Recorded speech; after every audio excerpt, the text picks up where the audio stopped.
At mga kapatid, purihin ng Panginoon sa oras na ito at pinahintulutan po niyan tayo makapagtipong muli na ipagpatuloy ang ating pag-aaral at ang kanyang presensya ay nasa atin po upang atin pong i-confirm, atin pong na-affirm ang atin pong pag-aaral sa mga oras na ito. Ganun pa rin pang title natin, New World Order, Forming the Image of the Beast in Connection with SIM Card Registration. Marami ang tatanong, ano bang kinalaman ng registration sa mark of the beast or sa image of the beast? Mga kapatid, sa oras na ito, atin pong isikapin ang maabot natin ang bagay na yon dahil lang po natin na ang ating pong decision ay mahalaga, ang ating pong kaalaman ay mahalaga rin. Isang bagay ang nais po natin, sabi ng ating Panginoon, kung tayo ay hindi natanggap ng tanda sa panahon ng Sunday Law, dapat ngayon palang sabihin natin, we will not regard the institution of the beast. Anything na connected sa beast, kinakailangan po nating tanggihan ng bagay nila. Ayaw natin na maawa tayo. Amen mga kapatid? Sabi ng Panginoon sa atin ng 144,000, sila hindi nang hawa sa babae, sila po ay natiling virgin sa harapan ng ating Panginoon. Ang kanilang faith ay virgin sa harapan ng ating Panginoon. Manalangin po tayo sa ating pagpatuloy. Let us pray. Dakila ang pagmahal po namin Diyos. Pinapasalamatan po namin kayo sa inyong kahabagan. Patuloy na pangunawa at pagmamahal po sa amin. Sa mga oras po na ito, nais namin sa inyo ng liwanag ng inyong salita, tulungan po mo kami. Pagkalaw po sa amin ng inyong presensya, i-boost po sa amin ng Banal na Espiritu. Manatili po kami sa aming pag-worship sa inyo. Ito ang kinakatakutan ng kaaway at ayaw gawin namin ang kaaway. Na-worship po namin kayo in spirit and in truth. Father, tanggapin po naman ito bilang aming buong kapakumbakang handog at pagkalaw po sa amin ng inyong lakas, ang inyong karunungan, ang inyong espiritu o pambamunawa namin ang inyong kalaunan. Tulungan po niyo kami sa pangalan ng Jesus. Amen. Sinasabi ng ating Panginoon mga kapatid, sa early writings 7, those who would not receive the mark of the beast and his image with the degree goes forth must have decision then to say. Yun ang sabi? Now to say, nay, we will not regard the institution of the beast. At marami mga kapatid sa atin ang nabubuhay na blind, willingly blind. Marunong tayong tumingin ng mga panahon, tanda ng mga langit. Pero nais ng Panginoon sa atin, ating mabasa yung tanda ng mga panahon. Isang quotation and then ating magpatuloy ang ating pag-aaral ng umaga. Sabi ng mga kapatid sa atin, GC 570 paragraph 1, if the reader would understand the agencies to be employed in the soon-coming contest, he has but to trace the record of the means which Rome employed for the same object in ages past. Ano daw po? Kung tayo mga mambabasa, maunawaan lamang natin yung mga ahensya na ginagamit ni Satan, ginagamit ng prophecy doon sa old world. Sabi dito, atin pong ma-trace yung record. Atin pong maunawaan yung mga object na kanyang ginamit in the past. Marami nagsasabi, meron bang quotation sa sulat ni Mr. White, no to SIM card registration? Of course, wala. Sa panahon ni Mr. White, wala pa ng SIM card registration. Tama mga kapatid? That is fallacy, that is foolishness, nasagutin natin na meron o wala. Pero ang nais ng Panginoon sa atin, as a reader, atin pong alamin. Ano po ba yung tools na ginamit ng kaaway before? Meron bang kaparehas? Yung pong registration, contact tracing, na ginamit before? Sila ba nag-spy before? Ito yung mga gamit sa surveillance para i-survey, para mag-spy sa atin pong liberty. Anything mga minamahal na kapatid na mag-aalis na ating freedom to worship God according to our conscience, we know na yan po ay galing sa kaaway. Sinasabi ng ating Panginoon, kung wala ang spirit ng ating Panginoon, kung wala ang spirit of freedom, We know mga minamahal na yan po ay hindi sa atin, Panginoon. Kaya sinasabi sa atin, for we are not, sabi doon, for we are not, ano yung word? For we are not ignorant. Sabi nito, 2 Corinthians 2 verse 11, lest Satan should get an advantage of us, for we are not ignorant of his devices. Sabi ng Panginoon sa atin, walang bago sa ilalim ng araw. 2 Corinthians chapter 3, sa verse 17, sabi nito, now the Lord is that Spirit, and where the Spirit of the Lord is, there is liberty. Ano po sabi? Kung saan na ang doon ng Espiritu ng Panginoon, meron tayo na po. Meron tayong kalayaan. Sa mandatory SIM card registration, meron pa tayong kalayaan. So kayo ng Spirit ang nandun mga minamahal na kapatid. So where the Spirit is, of the Lord is, there is liberty. There is choice. There is freedom. For we are not ignorant of Satan's devices. Sa mga nagtatanong na walang quotation na hindi ka pwedeng bawal yung SIM card registration, mga kapatid, you are using fallacy, foolishness. Of course, wala yung SIM card registration. Sa panahon ni Mr. White, batang ko siya mga kapatid, yun ba ay meron kaparehas na devices sa panahon po niya?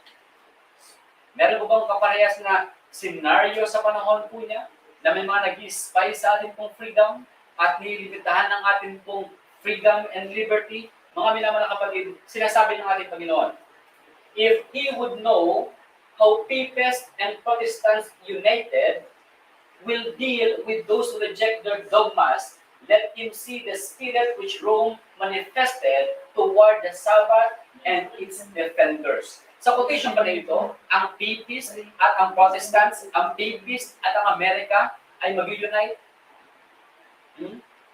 At ano mangyayari sa mga mag-reject ng kanilang dogmas? Dogmas, mandates, policies. Ano mangyayari sa kanilang mga kapatid? Sila po ay ipipersecute ng ating Panginoon.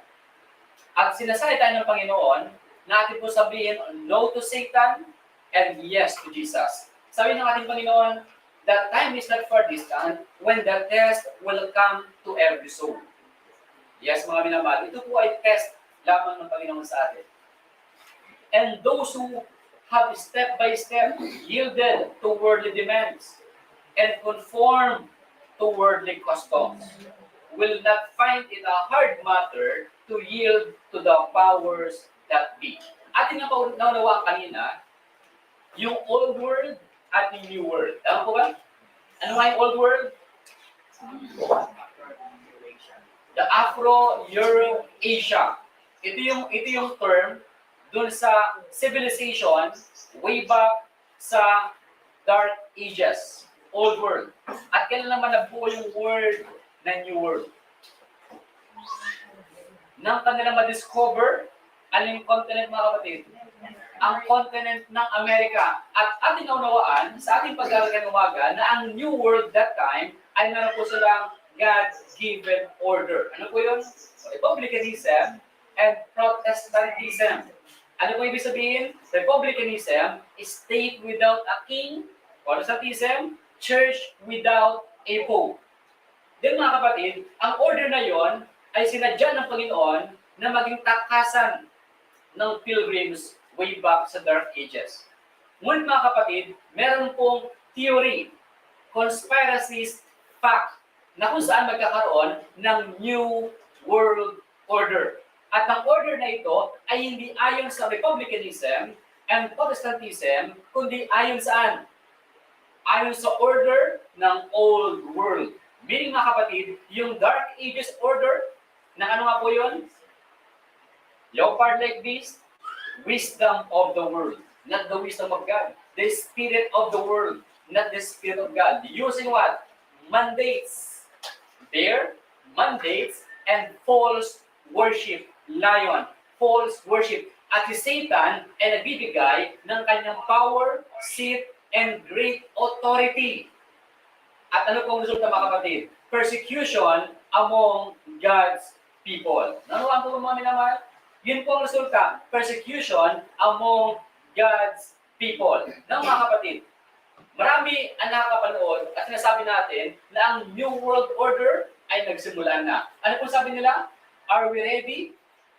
Very, very good morning on what is the first official day of World Government Summit here at Dubai Expo 2020. And the title Yes. of this section, are we ready for a new world order?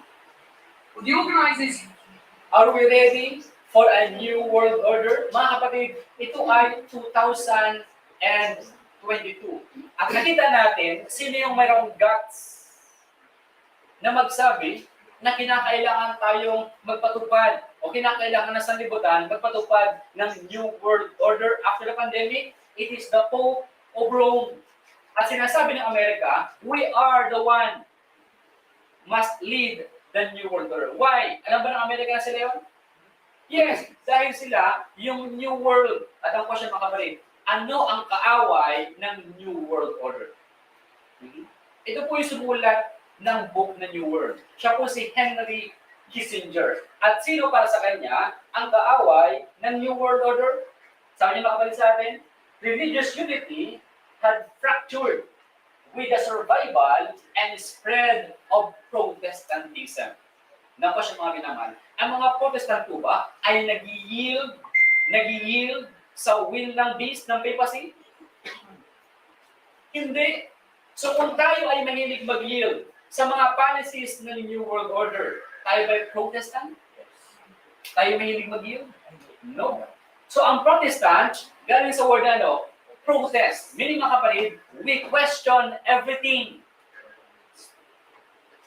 against our God-given freedom and liberty. Ang ating Panginoon, inalis niya ang Israel out of Egypt, out of the house of bondage. So anything mga kapatid na nag-restrict ng ating pong freedom at nag-aalis ng ating pong power to choose, that is the spirit of Satan. At kung ikaw ay magsasubmit sa spirit of Satan, well mga kapatid, you know whose side you are on. Amen po ba? You know now. Sabi diyan, the Protestant Reformation destroyed the concept of a world order sustained by the two swords, the papacy, the church, and the empire. As king, as emperor. So, anong sumisira sa order? It is the Protestant Reformation. Naku siya mga kapatid, sino ba ang father of the Protestant? Sabi nila, si Martin Luther, nakuha niya yung title of the Protestant. But the question, sino nag-originate ng Protestantism? Martin Luther. Si William Miller, ang pioneer, let us say, na ginamit ng Panginoon noong 1833 to 1844. Si Martin Luther ay tinawag na father of Protestant. But ang question, kanino ni Martin Luther nakuha ang principle ng Protestantism? Ano sabi sa Review of the Herald, June 1, 1886? Meaning si Jesus, he questioned everything. Pag lumabas sa atin, Christ was a Protestant. He protested against the formal worship of the Jewish nation, who rejected the counsel of God against themselves. He told them that they taught for doctrines and the commandments of men, and they were pretenders and hypocrites. Si Christ po ba ay Protestant? Siya po ba ay nagpo-protest against sa mandates ng Jewish system, sa kanilang formal worship? Sabi na Panginoon sa atin, the reformers date back to Christ, and the apostles, inisip ng mga reformers, kaya nang nagsimula ang Protestant. And then mga minamahal, they found out na ito nagsimula kay Jesus at sa mga apostles. Sila po ba ay Protestant? Sabi yan, this then came out and separated themselves from a religion of forms and ceremonies. Sila po nag-protest mga kapatid. Luther and his followers did not invent the Reformed religion. They simply accepted it as Christ, as represented by Christ and the apostles. At mga minamahal, atin po naunawaan na ang SIM card registration, ito po ay pinupush nila by force. You have no choice. So ano kinakailangan natin gawin? Mag-yield or mag-protest? At ano nga ba ang kahinatan ng mga kapatid? Na ating tapusin muna ang segment patungkol sa New World Order. Ating pong tingnan, ang Amerika po ba ay nagbago na ng kanyang position? By and by, patungo para kupihin ang image of the beast? Hindi ko sinasabi na nagbuo na yung image of the beast. But simply mga kapatid, it is forming the image of the beast. At kapag ito ay totally na-form na, papatupad na po ang mark of the beast, at ang ating po decision will be our final decision. Naunawaan po ba? Sabi dito, but what is the image of the beast and how it is it to be formed? The image is made by the two-horned beast. Sino yung two-horned beast? America. So sila ang bubuo nun. And is an image to the beast. It is also called an image of the beast.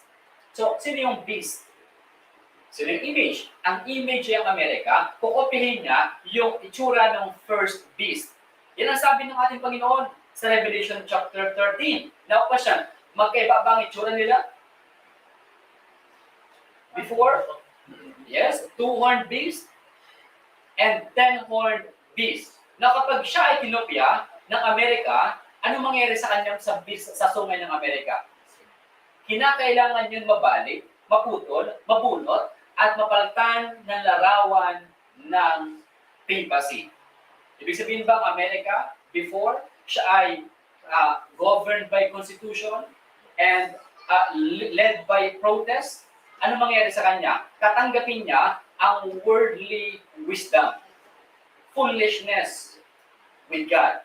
Ang science so-called, falsely science so-called. At ipapatupad niya ito by force. At pipilitin niya ang mga tao to worship the beast, to give our body for the papacy. Yan ba yung nangyari mga kapatid? Atin pong tingnan. Sabi diyan, then to learn what the image is like and how it is to be formed, we must study the characteristics of the beast itself, the papacy. So, tama ba yung ating ginawa kanina? Ating pinag-aralan yung character ng beast? At ating maunawaan kung kinokopy na ngayon ng Amerika, isang quotation pa. Sabi niya mga kapatid sa atin, when the early church become corrupted by departing from the simplicity of the gospel and accepting hidden rites and customs, she lost the spirit and the power of God. So, paano nawala yung spirit and power of God ng early church? So, nung kanilang tinanggap, alin po mga kapatid, dapat na sila ay nakurap sa paghiwalay sa aral ng Panginoon at pagtanggap sa mga hidden rites and customs. Sa kanilang pagtanggap ng mga aral ng mga hindi sumasampalataya. Sa ating pag-yield sa mga policies na binibigay sa atin. Sabi niya mga kapatid sa atin, and in order to control the conscience of the people, she sought the support of the secular power. Anong ginawa ng papacy earlier?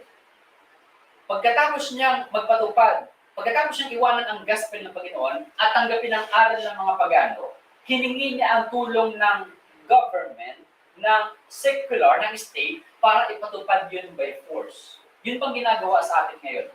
How about sa tusok? Sabi dyan, the result was the papacy. So kapag ang isang bansa, iwanan ang simplicity ng gospel based sa constitution at tanggapin ang aral ng iba at gamitin ang power ng civil para ipatupad ito by force, then we know na ang bansa na yon ay kinokopya na ang beast mismo. Kapag ang isang church ay tanggapin ang aral ng sanlibutan at iwanan ang aral ng Diyos, we know na ang church na yon ay nakukurap na. At hanapin niya at kuhain niya ang power ng civil para ipatupad ang kanyang doktrina, we know na nag-form na ang image of the papacy. What is the result? The result was the papacy, a church that controlled the power of the state and employed it to further their own ends, especially for the punishment of the heresy. Remember mga kapatid, ang heretic before, ginagamit po nila ang kanilang voice and pen sa pag-publish ng gospel. How about today? Yung mga heretics, so-called, sila po ay mga faithful Christian. Anong ginagamit nila today? Hindi ba digital? Sa pag-publish ng kanilang mga quotes, sa pag-publish ng kanilang mga comments, sa pag-publish ng kanilang mga pamphlets, di ba sila gumagamit ng digital? Kagaya sa ating platform today. So, kung noon ang persecution, ang punishment ay physical, how about ngayon mga kapatid? Hindi ba nagkakaroon ng mga fact-checker? Binablock yung ating mga accounts? Hino-hold yung ating mga accounts? Pinifreeze yung ating mga account? Because tayo nakapagsalita something against sa policy ng New World Order, hindi ba mga kapatid ay persecution? Tinatanggalan tayo ng limits na ma-express ng ating pong faith. At di ba yan ang foundation ng Amerika? Meron tayong liberty to worship God according to our conscience. At sa ating pag-worship sa ating Panginoon, hindi ba kinakailangan ating body? Ang ating katawan? Sabi niya mga kapatid sa atin, in order for the US to form an image of the beast, the religious power must so control the civil government. Andan po ninyo yan. Parang Amerika ay kumopya ng image ng papacy. Ang religious power, yung mga Catholic, Protestant, ay kinakailangan humingi ng tulong saan? Sa civil government, that the authority of the state will also be employed by the church to accomplish her own ends. Kapag nangyari yan, mga kapatid, na ito na po yung national ruin. Sinasabi sa atin ng Matthew 24, kapag nakita ninyo ang abomination of desolation na sinasabi ni Prophet Daniel, tumutukoy sa papacy, sa old world power, old world order, sabi ng Panginoon sa atin, ikaw nga ay pumunta na sa country and save your life. Sabi ng ating Panginoon, escape for your life. Tayo ba'y mag-yield o mag-escape? Anong sabi ng Panginoon sa atin? So, ating basahin po yung mga minamahal. March 24, verse 15 sabi diyan, kaya nga pagkakita ninyo ng kasuklam-suklam na paninira na sinabi ni Propeta Daniel na nakatayo sa dakong banal, unawain ang bumabasa, kung magkagayon, magsitakas sa mga bundok ang nangasaudea. Tayo ba'y pinapag-yield ng Panginoon? O pinapatakas tayo ng Panginoon? Second verse mga kapatid, Luke chapter 21. Sabi ng ating Panginoon, sa verse number 35, sapagkat gayon darating sa kanilang lahat, sa nanananahan sa ibabaw ng lupa. 36, datapwat mga puyat kayo sa bawat panahon. Watch, sabi diyan, at magsidaing upang kamtimin nyo ang makatakas sa lahat ng mga bagay na ito na mangyayari at upang makatayo kayo sa harapan ng anak ng tao. Tayo pinapatakas ng ating Panginoon o pinapayield ng ating Panginoon? Tayo pinapatakas ng Panginoon, pinapasubmit ng ating Panginoon. Tayo pinapatakas ng Panginoon. Hindi ba sapat ang mga gospel na ito? The simplicity of the gospel? Sabi niya mga kapatid sa atin, gagamitin nila rin ang power of the state. Then, gusto ko mag-share ng 4 na quotation. Pakisulat niyo mga kapatid. Ito yung point mga minamahal. Ito yung point. Kapag nangyari yan, malapit na ang national ruin. Yes, ang katuparan ng mga hula. Unang quotation, nakalagay po sa 2SM 373. Sabi ng Panginoon sa atin, it is at the time of the national apostasy when acting on the policy of Satan. Ano daw po? Kapag ang bansa ay nag-act sa policy ni Satan, anong tawag doon? The time of national apostasy. Ating alamin mga kapatid, yun bang SIM card registration, ito ba ay sa ilalim ng policy ni Satan? Atin pong alamin yan. Then what? Sabi dyan, the rulers of the land will rank themselves on the side of the man of sin. So na kaninong side ang rulers of the land? Sa panahon na sila gagawa ng mga policies ni Satan, on the side of the man of sin, it is then that the measure of guilt is full. The national apostasy is the signal for the national ruin.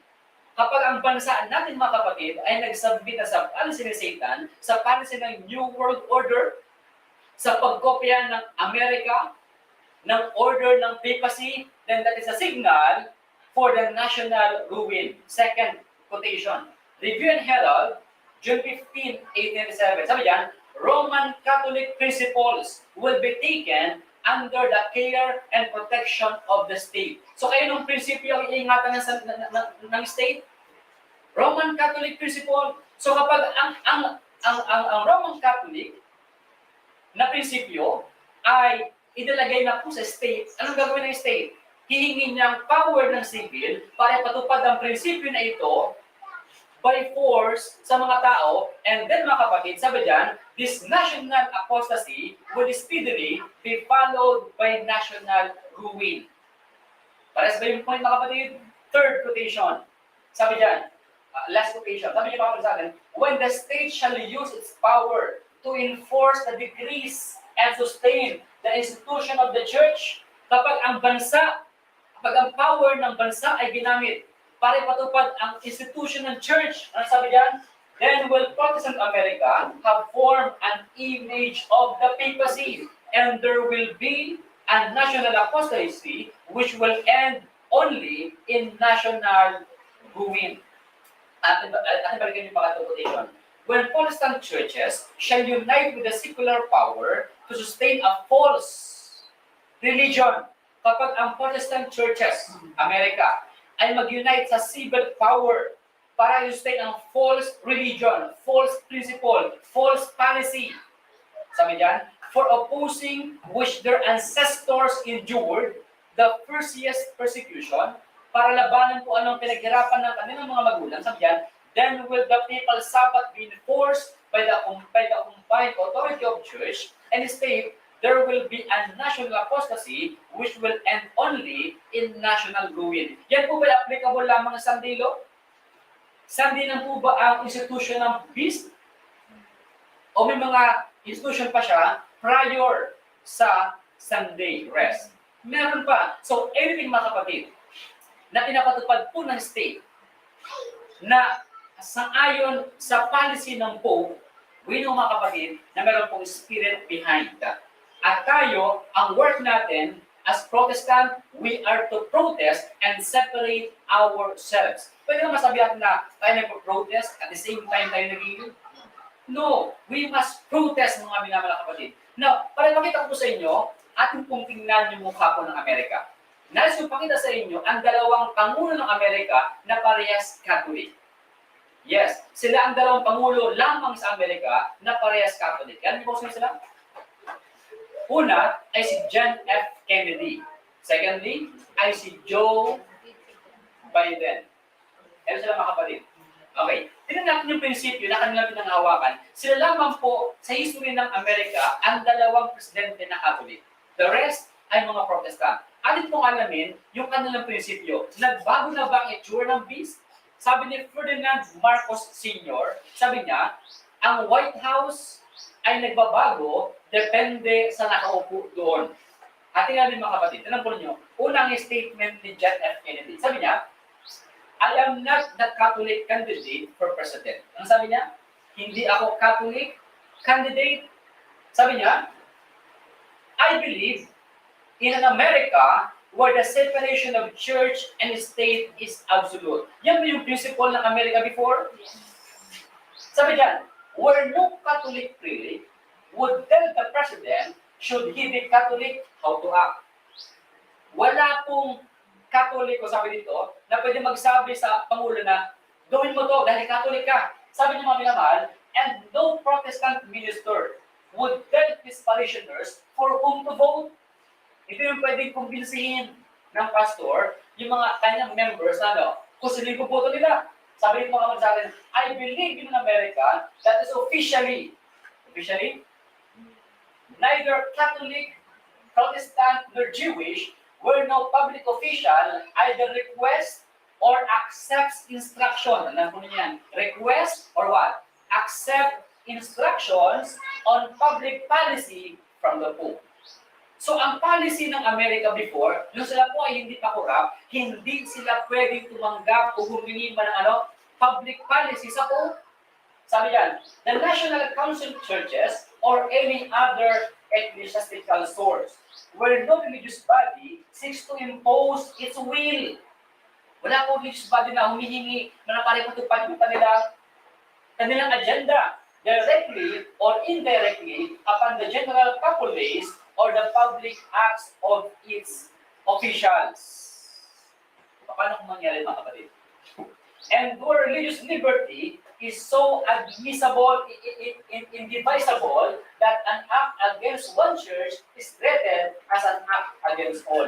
So hindi pwede sa Amerika, mga kapatid, na yung religious body, halimbawa, ang Roman Catholics ay humingi ng tulong sa state na ipatupad ang kanilang dogmas. Hindi pwede yun. At hindi rin pwede na gumawa sila ng batas at kapag yung batas na yun inilabanan na lumalaban sa lahat, hindi yung pwede. Yun ang sabi ng Presidente ng Amerika. How about, ano nga yung stud dividend? At ito po yung kumpara mga kapatid. Nagbabago po ba ang image? Tinan po natin. Ito ay 1960. How about 2021? Sabi niyo mga minamahal, President Joe Biden will meet with who? Yun ba yung ginawa ni Kennedy? Ano kayo pinag-usapan nila? On Friday at Vatican, were the world's two most notable Roman Catholics plan to discuss the C-19. Sino kausap niya? I-discuss ang C-19? Ang C-19 po ba ay public health problem? At mo kailangan humingi ng tulong sa po. The climate change and the poverty. Pwede po ba yung gawin ng Amerika? Hindi. Sabi, at ulit niya, sabi ni Kennedy, ano sabi niya mga sa atin? I believe in an America that is officially neither Catholic, Protestant, nor Jewish, where no public official, sabi public official, either requests or accepts instruction on public policy from the Pope. Hindi yun pwede. Yun ba ay nilabag ni Biden mga kapatid? Sabi niya mga minamahal, the President takes pride in his Catholic faith. Anong sabi ni Kennedy? Although I am Catholic, I am not Catholic for President. Tumatakbo siyang President for America, hindi siya kinatawan ng kanyang faith. Sabi niya, the President takes pride in his Catholic faith, using it as a moral guidepost to shape many of his social and economic policies. So, ano ginagamit niya para tatupad yung mga batas niya? Yung kanyang faith, I grow up in Catholic social doctrine, sabi niya. In his memoir, Promises to Eve, he wrote that growing up around priests and nuns. Susunod nagpalaki sa kanya mga kapatid. The priests and nuns, so sa kanyang policy, kaninong policy ang kanyang pinapatupad? The policy of Rome. No, mga minamahal. Nagbago na bang itsura ng Amerika na yun? Are they forming an image of the beast? And then sabi ng mga kapatid sa atin, hindi rin sila tumatanggap ng mga instruction from the Pope. Now, tinan po niyo ito. Ano pong nangyari noong 2015? The New York Times, Pope Francis calls on Congress to pursue a common good. Question lang pa rin. Ano ang common good? Ang common good ay social doctrine ng Roman Catholic Church. Pwede ba yung social doctrine ng isang church ay ilapit sa state at humingi siya ng power sa state na ipatupad yung kanyang doctrine? Ganitong nangyari mga kapatid sa Amerika. Ang Pope ay pumunta doon at pinupursue niya ang common good at ang Amerika naman ng Congress, ang Amerika ay tinanggap ang common good at pinapatupad ito sa buong mundo. Pakinggan po yung mga kapatid. Mr. Speaker, the Pope of the Holy See. Words never before uttered in history to introduce a figure who came to prod this partisan institution to work together for a better future. And renew the spirit of fraternity and solidarity, Para saan? cooperating generously for the common good. So mga kapatid, siya ba yung nag-preach sa gitna ng mga officials sa Amerika? Anong kanyang mensahe? Cooperate for the common good. Ang common good ba ay public documents or Catholic social teaching? Nakita niyo po mga kapatid. Nagbabago na bang image ng Amerika? At saan tackle yung common good na yon? Pakinggan po ninyo. Citing beloved Abraham Lincoln and Martin Luther King, Pope Francis reminded lawmakers of the country's past and its promise. Yes. the song. Okay. Sing again. Continue. No, we. Ano sabi niya?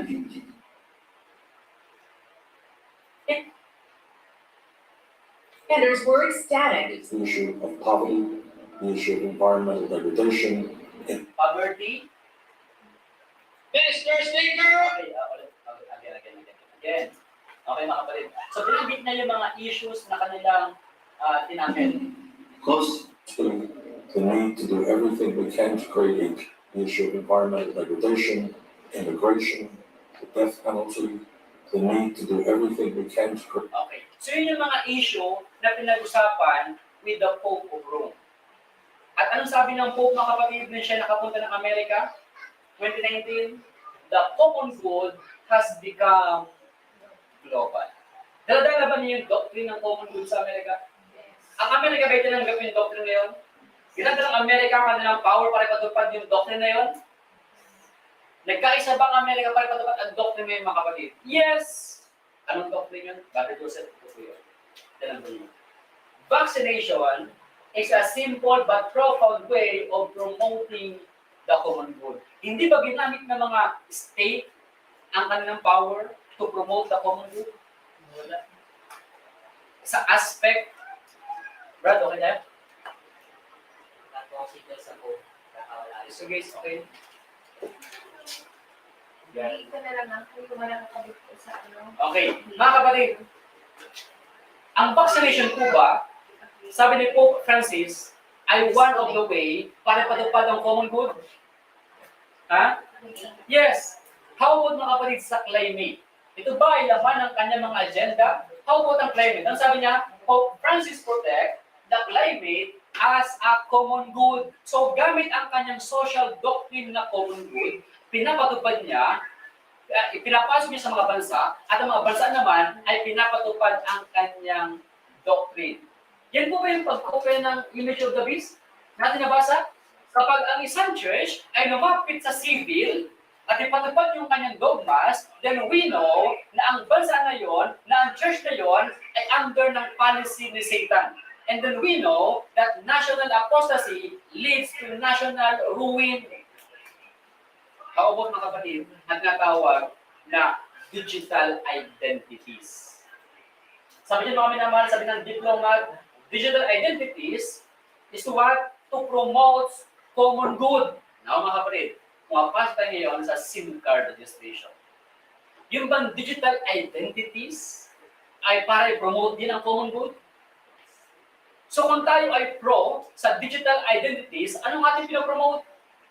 Kaninong social doctrine ang ating pinopromote, mga minamahal?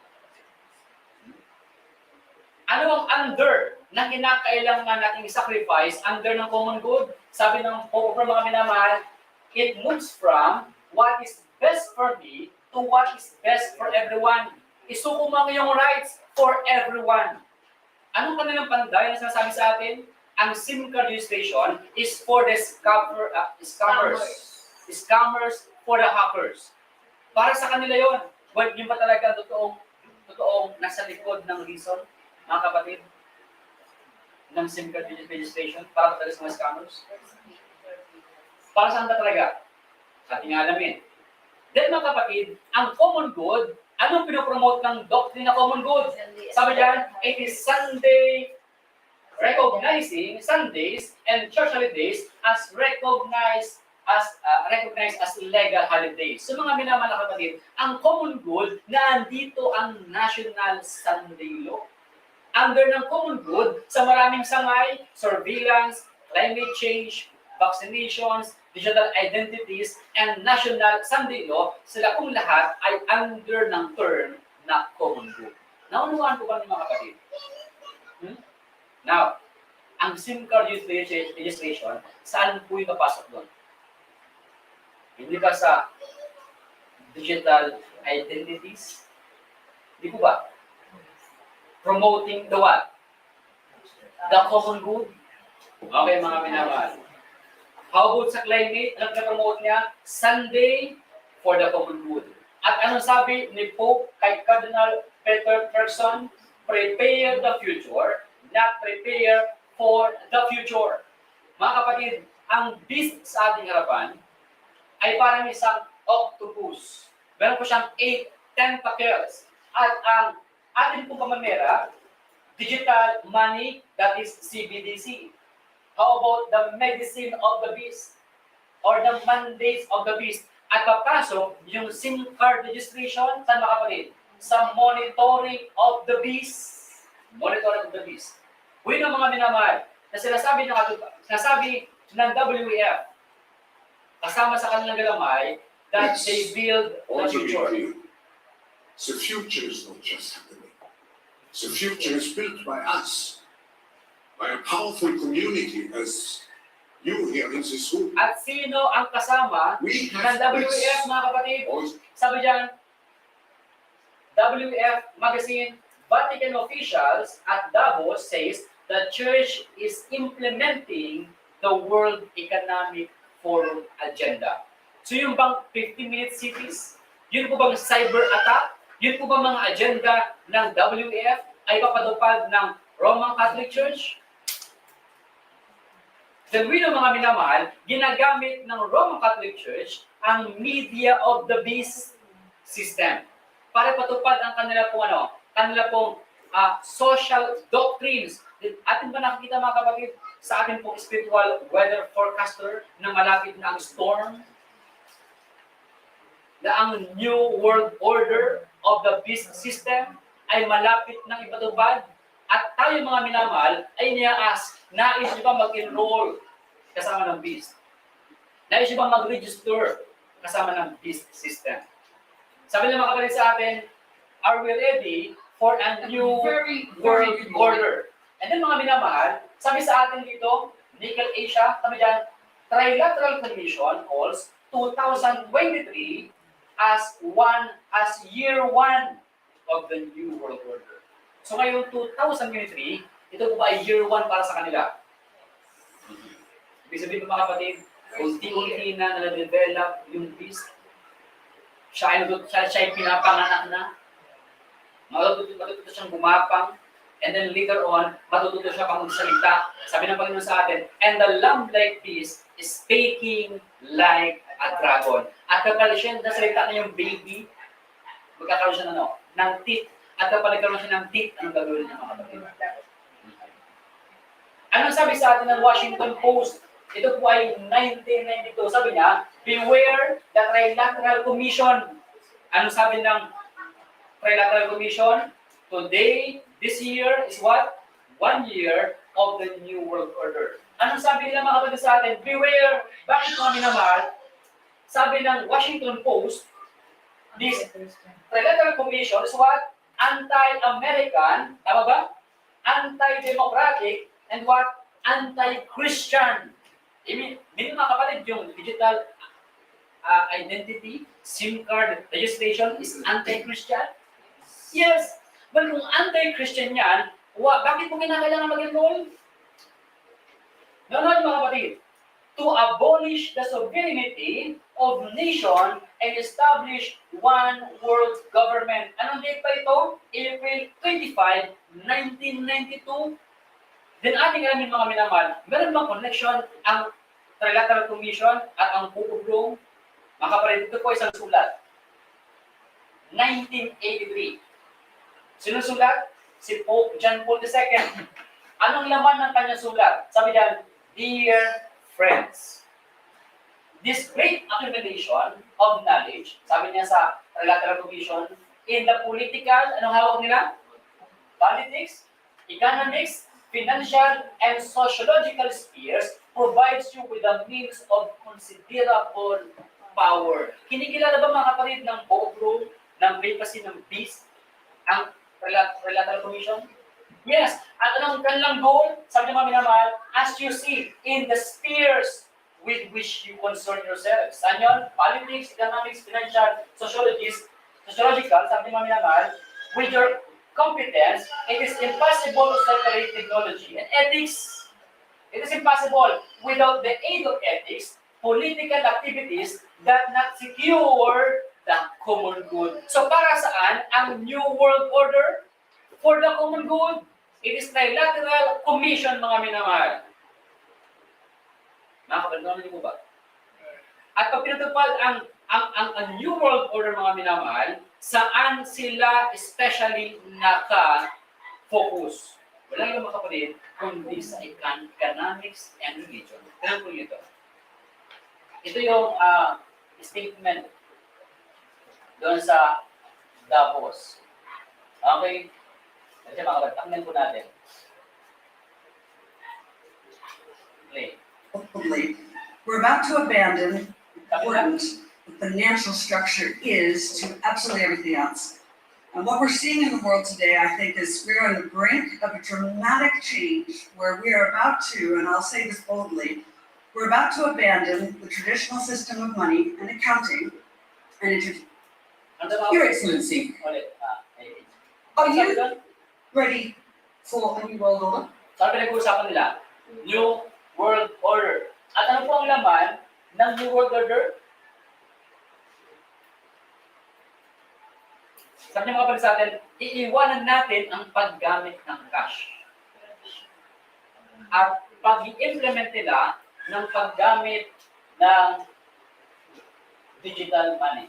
And the new one, the new accounting, is what we call either to Nixon when they came off the gold standard in '71. And so I was brought up with a kind of inside view of how very important the financial structure is to absolutely everything else. And what we're seeing in the world today, I think, is we're on the brink of a dramatic change where we are about to, and I'll say this boldly, we're about to abandon the traditional system of money and accounting and introduce a new one. And the new one, the new accounting, is what we call blockchain. It means digital. It means having a almost perfect record of. It means what? It means digital. So kasama mga kapatid, sa pag-implement ng New World Order, ang pagbago ng ating paraan ng pagbili at pagbenta. Yun po ba ay kasama mga kapatid? Sa Revelation 13, once ma-implement na ang image of the beast, ano sabi doon? That no man might buy or sell, save ye that had the mark of the beast. Sinasabi ko ba na yung SIM card registration ay mark of the beast? No. Pero mga minamahal, sino lamang yung makakapagbenta at makakapagbili? Those who yield to the government's demand. Nanuwan ko ba? Kung hindi ka mag-yield, ikaw ba makakabenta, makakapagbili? Well, wag niyong paagapin mga kapalit ng inyong pong persecution. Okay po? Hindi ko sinasabi na huwag kayong mag-register. Hindi ko sinasabi na mag-register kayo. But as for me and my house, we will serve the Lord. Mga kapalit, ito po yung simple point. Ating pinipresent sa inyo, yun pong pros at yun pong cons. Akin pong pinapakita sa inyo mga minamahal, ito po ay agenda ng beast. Bakit mga kapalit? Kapareha sa National Sandilo. Ganun din po yun. The decision will be in our hand. If any man worship the beast and his image, the same shall be of the wine of the wrath of God. If any man ay mag-register at mag-join sa digital system, sila ay malaya for the meantime to buy and sell. But if any man na hindi mag-join, you know kung anong puntahan mo. Country living. Amin mga kapatid? To prepare for your own provision, for in the future, the problem of buying and selling will be a very serious one. Well, kapag ikaw ay nag-register at nagkakaroon ng digital wallet, account, ikaw ba ay magkahanap ng sa buying and selling? Hindi. Yung pang prophecy mo natupad sa'yo? Hindi. Okay, man. Ano ba sa'yo? Second witness namin naman. Ito po ay galing sa IMF. At sabi ng mga kapatid, 3 bagay lamang kinakailangan para maka-join ka sa New World Order. Ano po yun? Number 1, bank account. GCash account. PayMaya account. Number 2, kinakailangan mo na digital ID. Digital identity. Number 3, kailangan ng cellphone. The Jump Trinity. And then, you are welcome sa New World Order system. Sa smart cities. Sa 2030, you own nothing. And you are slave. Okay mga kapatid, ganun po niyo ito. Pakinggan mo mabuti. Basically, 600 million smartphones. So yeah, about 600 million smartphones. See, I think if you think what are the tools of the new world, Ano? everybody should What are have the three tools of the New World Order? Ibang question mo kapatid. Sabi dyan, 600 million smartphones. See, I think if you think what are the tools of the new world, everybody should have a digital ID, everybody should have a bank account, everybody should have a smartphone. Okay. Then everything will be done. that everything is done. We were talking about this before we came to the panel, the three basic things. Three basic things mga kapatid. Join na po kayo. Then, enjoy your life. Enjoy your life. Smartphone, a bank account, and a digital ID. That's where every nation. In India, it's been led by the Prime Minister, the JAM period. Jantan, which is the bank account, Aadhaar, the ID, and mobile. So mga kapatid, ilan yung tools na kinakailangan para ang isang tao ay maka-join sa New World Order? Alam niyo po ba kung bakit nagbigay ng extension ng 90 days? Hindi naman talaga nila gusto ikat yan. Almost 50% ng mga tao ay hindi pa kasama sa New World Order. At ayaw nila yung gusto nila lahat ay makasama. Ano kayo mga kapatid? At tayo bigyan ng cellphone? Siya yata sa Amerika. Kasi binigay sa mga. Totoo yun. Bakit nila kailangan mamigay? Kasi para ikaw ay maka-join. Hindi ka bibigyan ng pagkain, ng hanap buhay, at ng lupa, bibigyan ka ng cellphone. Three things only. Ano nga po yung mga kapatid? Cellphone, digital ID, and what? Akin din ang mga minamahal. Akin din yung sample. Sabi nila, bakit sa ibang bansa meron ng SIM card registration dati pa? Bakit naman sila register? Well, mga kapatid, yung ibang bansa, sila po ay pilot program, testing program. Ating tingnan, ano ba nangyari sa kanila nang sila mag-give ng kanilang rights. Yan ang po yung mga kapatid. Ito ay 2017 pa. Sa India, meron na. Sabi dyan, India is building a biometric database for 1.3 billion people. And enrollment Is mandatory. So, tayo mag-learn. Sabi ng Panginoon sa atin, kung ang reader sana ay mag-learn sa object in the past, malalaman niya ano yung agency na ginagamit ni Satan. We are not fanatics. We are not extreme. We are only simply learning from the past. Learning from the experience of others. Ating basahin mga kapatid. Sabi dyan, she, Vimal Gaudik, had come to secure her ticket to India's digital future. Siya ba nag-enroll? Yes. To enroll in the identity program called Aadhaar or Foundation. So, kapag humihingi ng isang bansa ng mandatory identity, pina-found na nila, ilalagay na ng foundation. Okay po mga kapatid? That aims to record the fingerprints and irises of all 1.3 billion Indian residents. Nearly 9 out of 10 Indians have registered, meaning 10% na ng ano. Each assigned a unique 12-digit number that serves as your digital identity that can be verified with a scan of a thumb or an eye. If she didn't get a number, she worried that she wouldn't be able to eat. So ano pala ang ibig sabihin mga kapatid? Yan ba yung saan na kapag hindi ka nakakuha ng number mo, hindi ka nakakain? Yes. Indians now need an Aadhaar number to pay taxes. Yan ba yung gamitin nila sa pag... Yan, sabi nila, wala mong kinalamin sa tax, simply SIM card registration for the scammers. No mga kapatid, hindi nila sila sabi sa atin, ito'y kinakailangan to pay your tax. Meaning kapag hindi ka na-register, baka nakabayad ng tax. Nakasuhan ka ngayon na hindi ka mabayad ng buwis. Yan ba yung problema rin mga kapatid? Sa mga basa nagpabayad tayo ng tax? Many of us, all of us, pwede ka na makapagbayad ng tax. Well, as far as I know, hindi pa mabayad ng tax. Dalawa lang property, yan mga kapatid. Nagkaroon niyo po ba? What if meron akong property or business? How about that? So, i-take mo decision, you and your God. You and your God. Sa inyong sarili. Hindi po tayo panatili na huwag kang mag-register. Then, hayaan mo yung negosyo mo na maluwi ka, napagkitas mo na gusto na lang later. No, mga kapatid. But if you are going to decide na part ng iyong work, na mag-register, meron pong consequence. Tama po mga kapatid. Pero kung ikaw pa rin mag-decide, hindi dahil ikaw ay nadaya, na sabihin mo, dahil may scammer. No. Kailangan mag-register for your tax. Tama po ba mga kapatid? Tayo ba nagsasabi na huwag tayo magbayad ng tax? No. Sabi ng Panginoon sa atin, give unto Caesar what is for Caesar. But ang question namin naman, ni-require na ba ng work ninyo na mag-register kayo? Hindi pa naman pala. Ni-require na ba ng BIR? Hindi pa naman pala. Ni-require na ba ng school, ng restaurant? Ni-require na ba? So hindi pa naman pala. Bakit nyo kailangan mag-register? Ang nag-require pa lang naman ay si Telco. So bakit nyo kailangan mag-register? But some people already said, kailangan din yan. Well, mga kapatid, decide wisely. I am not your conscience. I am simply giving an update.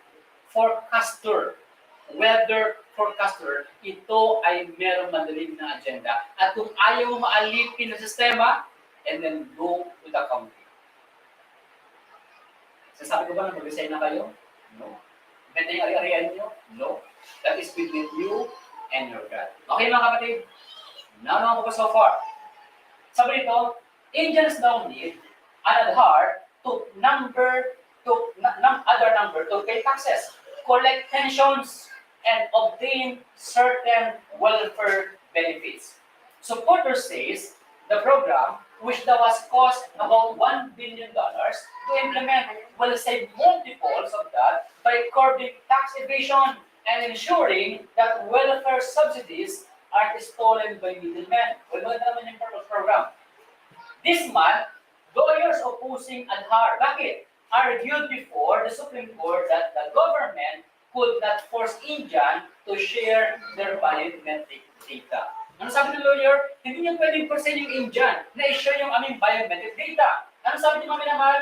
Attorney General Mukul Rohatgi countered that Indians had no constitutional right to privacy and could not claim an absolute right over their own bodies. Wala ka pala. Kapag naisabit mo na ang iyong privacy at ang iyong katawan, wala ka ng right over your own body. Nakita niyo ba yung consequence mga kapatid? Kahit babuhin nila, ang dami mo yung word, babuhin nila, basta ano nila yung account mo? Ano tamang word nila? Alimurahin, tama ba? Dustain nila yung account mo, mag-post gamit ng account mo, mangutang na mangutang gamit ng account mo, because you have no right over your privacy and your own body. No, mga kapatid. Kaya nga ngayon, nag-impit na naman sila kung wala kang tusok, kailangan nyo i-promote na ngayon yung tusok kasi because you have no right over your own body. Not what is best for you, but what is best for everyone. So mga kapatid, aking pasukin ngayon yung simbahan. Tinan po nyo mga minamahal. Bear me, mga kapatid, napakalaga ng bagay dito. Para saan nga po ang digital identities? To promote what? Common good. Ang Roman Catholic po ba ay willing na ipapatupad ang mga agenda na ito? Yes. Sabi na po mga kapatid, ito po ay April 8, 2023.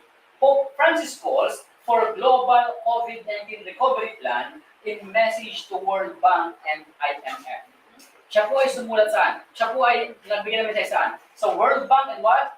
And IMF. Anong kanilang push mga kapatid? To rebuild what? Economy.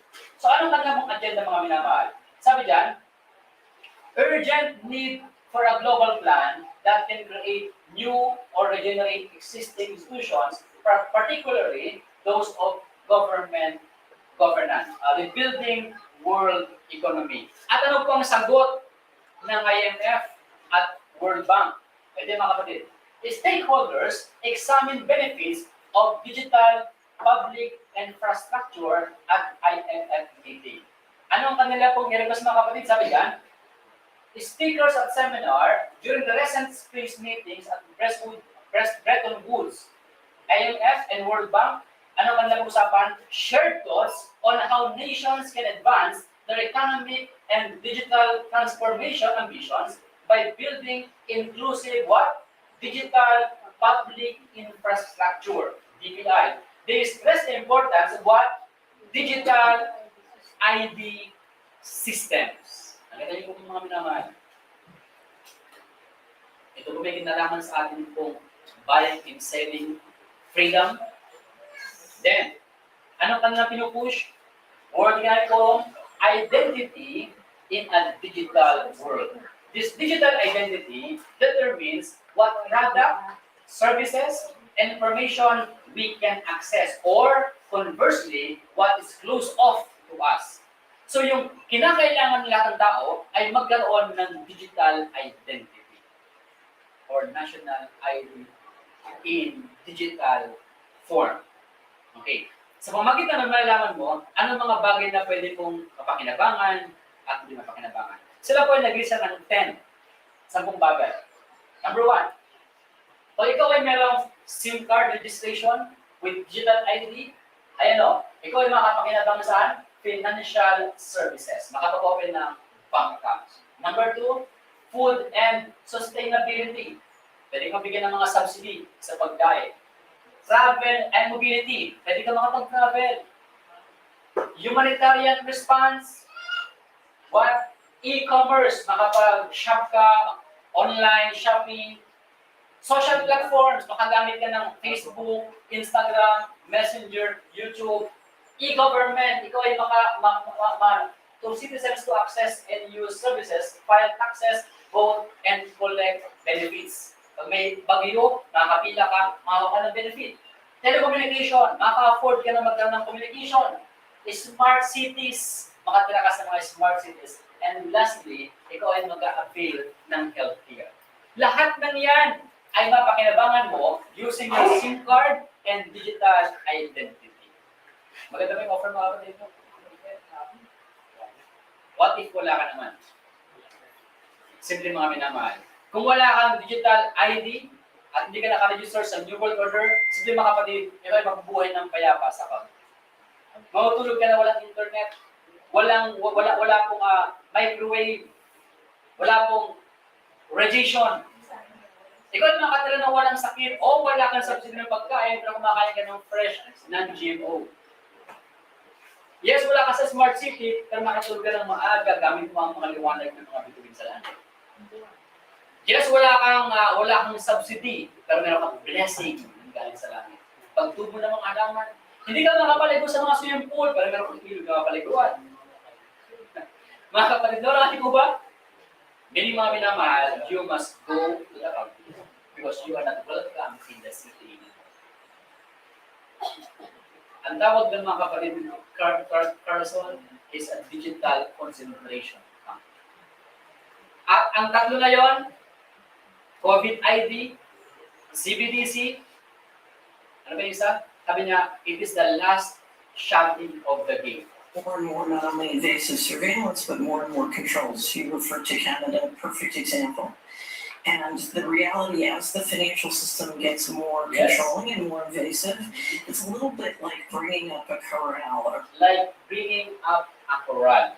So itong bagay na ito, na ini-offer sa atin, doon po isang kulungan. Sabi na Panginoon sa atin, again and again, my message is, go to the country. Then what? Around us. And CBDCs, central bank digital currencies, and vaccine passports or digital IDs are sort of the last shutting of the gate. The last It's hard for many people to shutting imagine the of risks the here gate. because more and more not only invasive Sabi na mga kapatid sa atin, it is a digital concentration Western camp. liberty and human liberty, to imagine literally that we're going into a system where literally our homes, our cars, our communities become digital concentration The camps. digital concentration camp. At marami mga kapatid sa atin, we are happy for the 90 days extension. Why? At least na tayo 3 months of the period. Ngayon mga tinamahal. Pero ano ba talagang reason ng 90 days extension ng SIM card registration? Well, bago yung mga kapatid, tinapos niyo mga ano ang kapalit ng SIM card registration? Sabi ng Philistine mga minamahal, the bills is overly vague. Ang word ko, vague. It fails to provide a legal definition of social media. The bill text as crimes sectors action, certain actions such as trolling, hate speech. So anong masagasaan?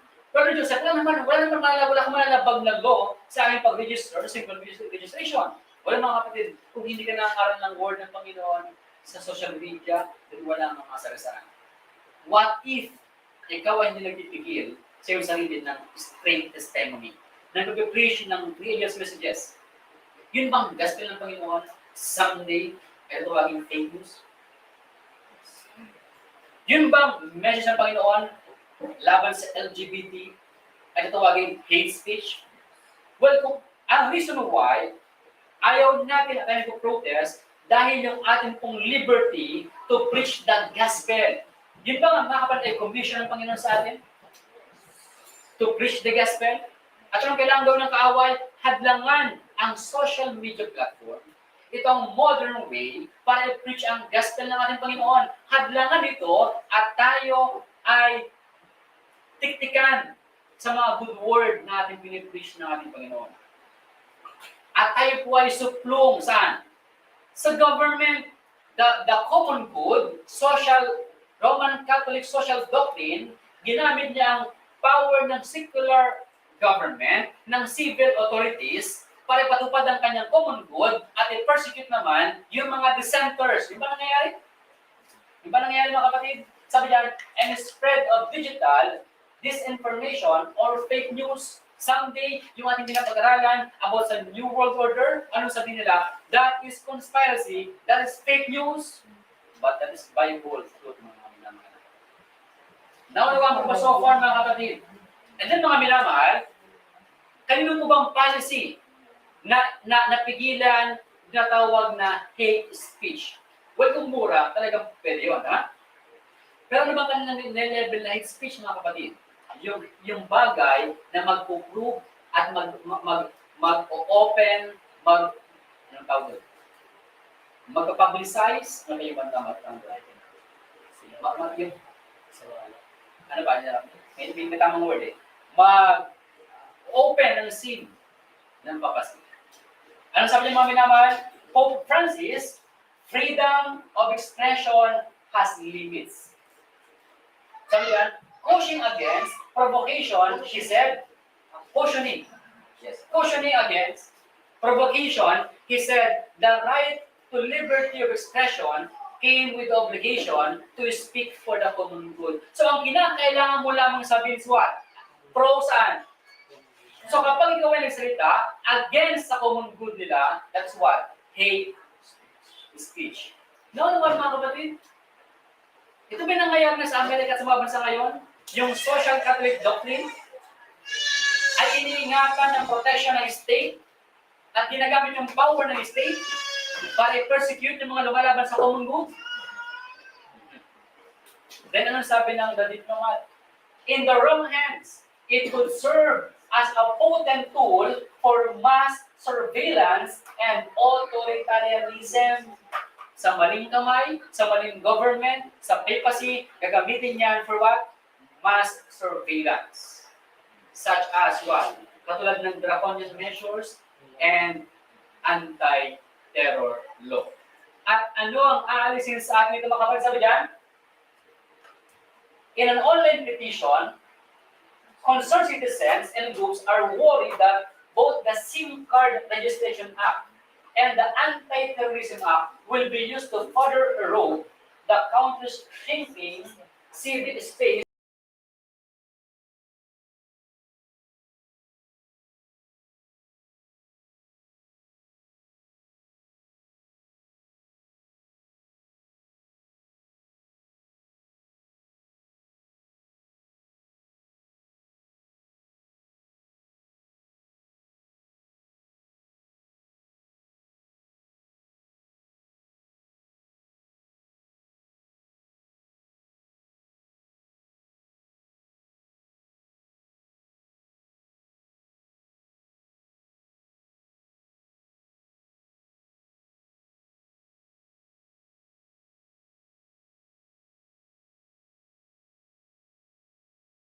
reason together.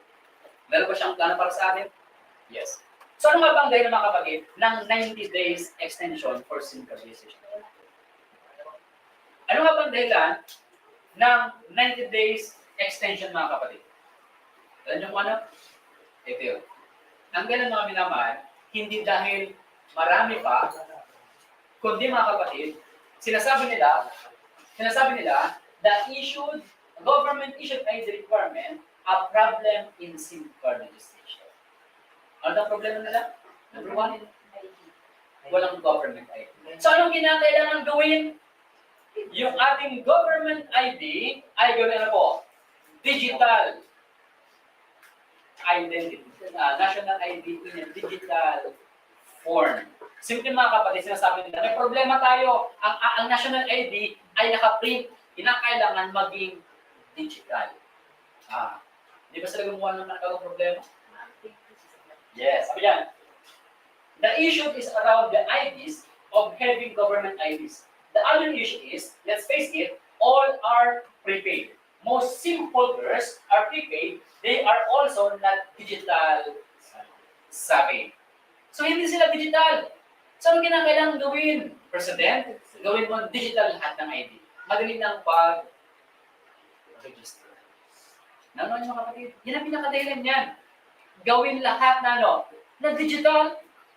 Then, anong kailangan lang gawin? PBBM orders is speedy issuance of digital.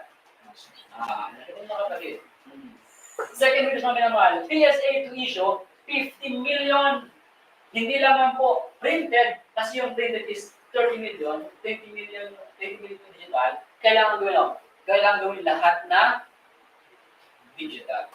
At ano nga po ang tatlong tools para sa national New World Order?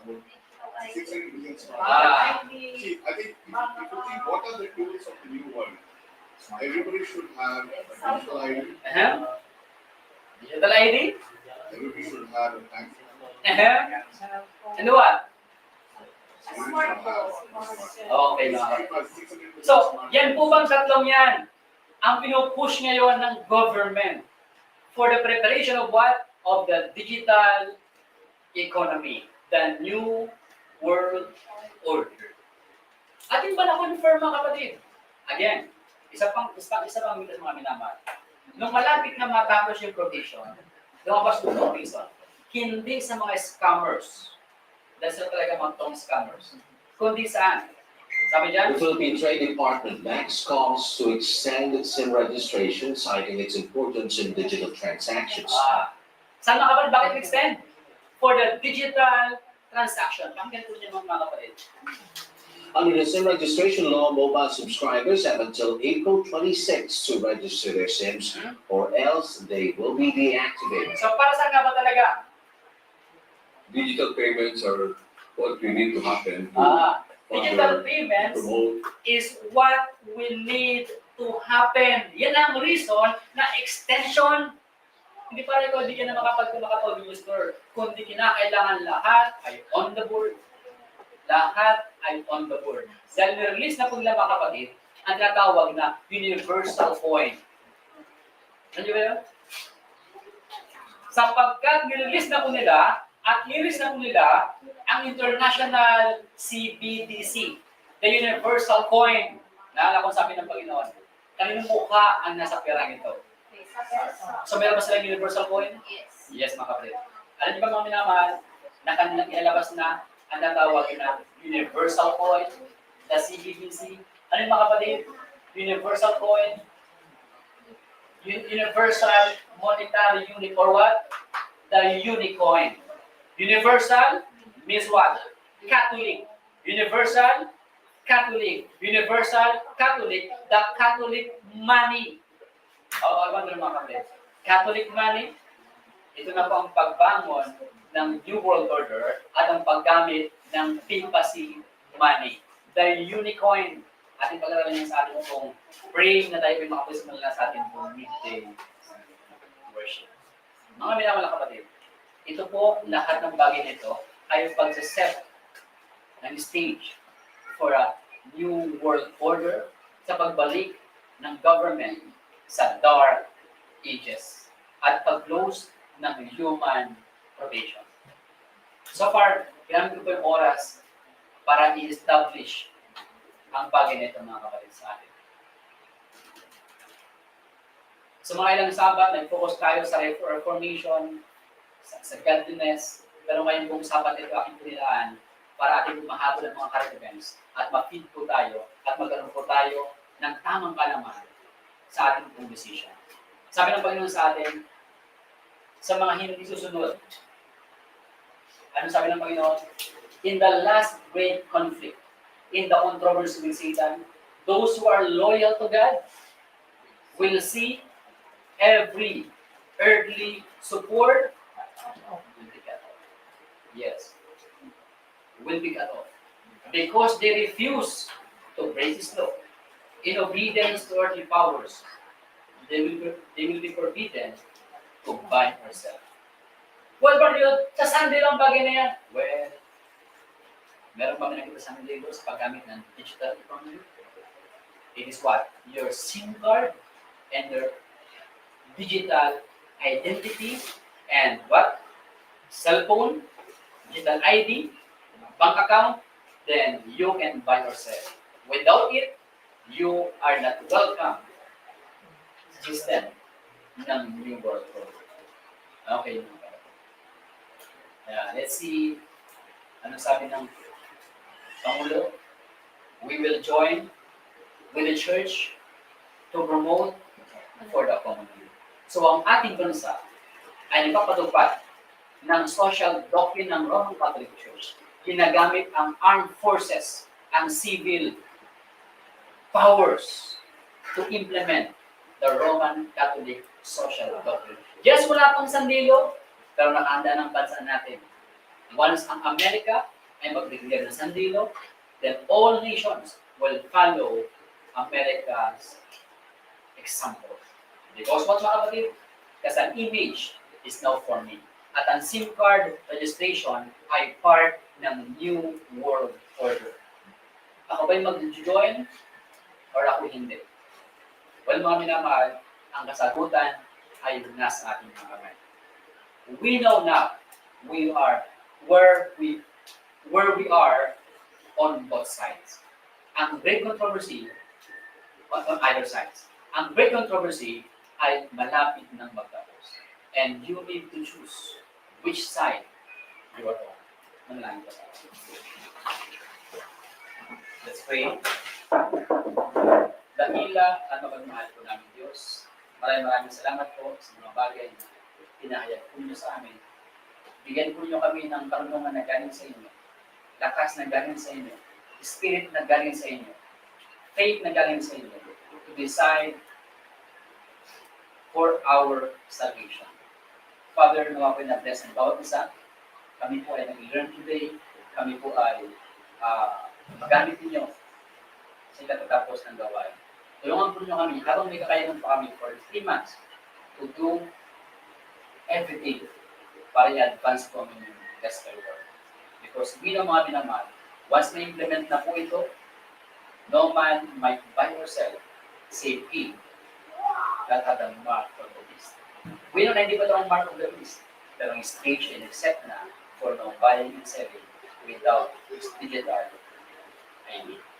Father, extend the time for the sake sa mga tao na hindi pa nakapag-decide. At sa amin po na nagkakasalan pa at hindi pa lubusang nasa meet ng aming sarili. Isip po ng aming decision. Kami po ay makapagsuko namin sa sarili at hindi na ito ang magkamali pa at magawa po namin ang nagkaroon. Purihin po kayo, pagkalain po bawat isa na kasama namin online, ito kami natin sa partners.